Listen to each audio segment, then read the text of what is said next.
गजल में रदीफ की अहमियत पर मेरे विचार और सूरदास जी की बात। काफिया गजल का प्राण है, क्योंकि काफिया के बिना गजल की रचना संभव नहीं।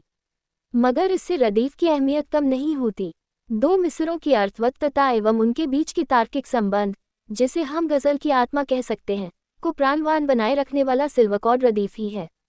गैर मुरद्दफ गजलें भी होती हैं, मगर सच पूछिए तो मैं उन्हें गजल नहीं मानता। वो यदि वज़्न की बात छोड़ दे तो हिंदी दोहों की तरह होती हैं, उनसे अधिक कुछ नहीं। इस बात के संदर्भ में मुझे महान कवि सूरदास जी की बात याद आती है, जो कहते हैं, मेरो मन अनत कहाँ सुख पावे, जैसे उड़ी जहाज को पंछी फेरी जहाज पर आवे।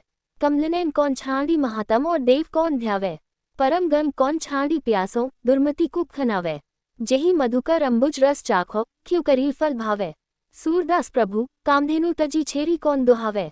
सूरदास जी गोपियों से कह रहे हैं कि मेरा मन बार बार भगवान श्री कृष्ण की ओर लौट आता है, जैसे बीच समुद्र में पंछी जहाज से उड़ के फिर वापस जहाज पर आ जाता है। आशय ये है कि जब किसी ने श्री कृष्ण की कमल जैसी आंखों को देख लिया है, तब भी उनको छोड़कर इधर उधर क्यों सुख खोजेगा।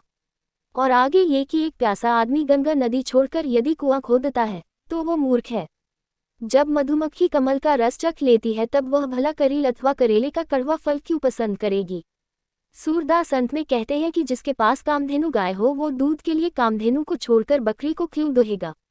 गजल को प्रभावी बनाने में काफिया के अलावा रदीफ का महत्व इसलिए भी है क्योंकि रदीफ गजल की एकता, अनुकूलता और अभिव्यंजना को बढ़ाती है।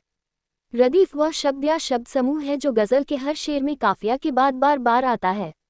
रदीफ का चयन शायर के विषय, भावना और संदेश के अनुसार होता है। रदीफ के द्वारा शायर अपनी गजल को एक विशिष्ट रूप, रंग और रस देता है। इसलिए सच है कि रदीफ के बिना गजल अधूरी और बेजान लगती है।